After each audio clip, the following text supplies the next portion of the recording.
Assalamualaikum warahmatullahi wabarakatuh. Nah, ini kita Mirjani membacakan pledenya sendiri. Kita semua.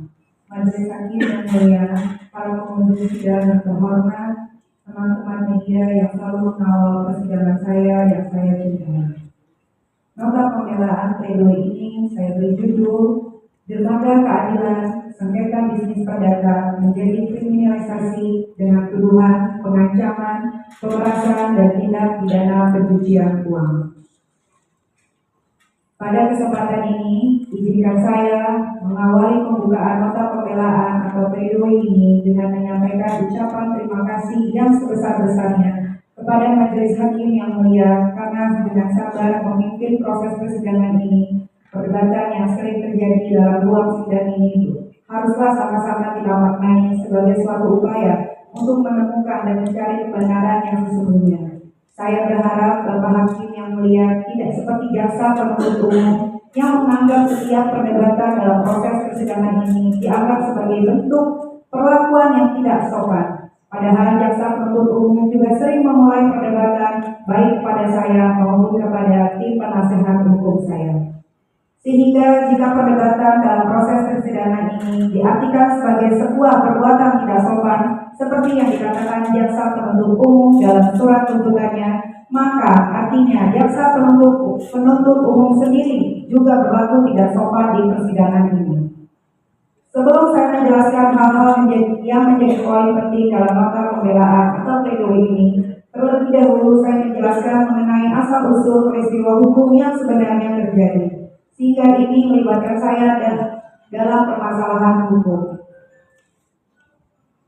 Bapak Hakim yang mulia, awalnya pada sekitar awal bulan Oktober 2024, saya melihat begitu banyak maraknya masalah produk skincare yang berbahaya beredar di media sosial, termasuk produk skincare milik PT Glaviscia RMA Group.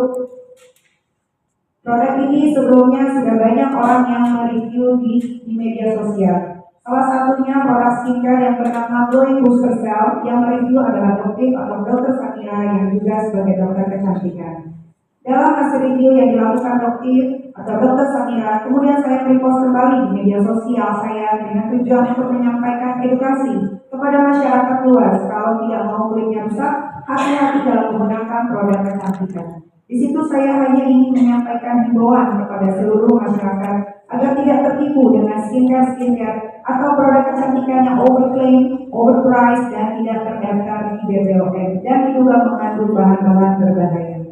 Bahwa saya sampaikan kepada Bapak Hakim yang mulia, saya tidak pernah mereview produk milik PT Glaviscia RMA produk yang bernama Glowing Booster Cell dengan review yang jelek-jelek. Yang saya lakukan hanya sebatas merepost kembali postingan produktif terkait produk milik PT Glaviscia RMA Group yang bernama Glowing Booster Cell di akun media sosial TikTok bernama @nikita_nuruhana. Bahwa atas repost yang saya lakukan tersebut, kemudian Reza Gladys berupaya dengan cara apapun ingin bertemu dengan saya. Reza Gladys menghubungi Dr. Oki karena Reza Gladys tahu saya berteman akrab dengan Dr. Oki. Sehingga Reza Gladys meminta bantuan kepada Dr. Oki agar dapat dipertemukan dan bisa berkomunikasi dengan saya. Dr. Oki bertanya kepada Reza Gladys, apa keperluannya mau bertemu di Reza? Dijawab oleh Reza Gladys mau silaturahmi dan berbicara mengenai produk skincare Booster yang pernah direview oleh Reza. Sehingga Dr. Oki menyarankan kepada Reza Gladys untuk berkomunikasi dengan Ismail Marzuki. Bahwa setelah itu terjadilah percakapan bertiga antara Dr. Oki, Ismail Marzuki, dan Reza Gladys melalui sambungan telepon WhatsApp. Di dalam percakapan itu, pada intinya Reza Gladys menyampaikan keinginannya dan meminta tolong kepada Ismail Marzuki agar dapat dipertemukan dengan saya. Sehingga ketika Ismail Marzuki ketemu saya di rumah pada sekitar bulan November 2024, Ismail Marzuki memberitahukan kepada saya bahwa Reza Gladys ingin bertemu saya. Mereka menyampaikan kepada saya tentang keinginan Reza Gladys mau bertemu saya. Informasi itu juga saya dengar dari Dr. Oki, di mana Dr. Oki menyampaikan kepada saya kalau Reza Gladys ingin bertemu saya. Keinginan Reza Gladys ingin bertemu saya karena saya pernah repost postingan Doktif atau Dr. Samira terkait produk skincare milik Reza Gladys karena Reza Gladys tahu bahwa postingan saya di media sosial ini cepat viral di Indonesia. Bahwa selanjutnya saya menyampaikan kepada Ismail Marzuki, apa tujuan Reza Gladys mau ketemu saya?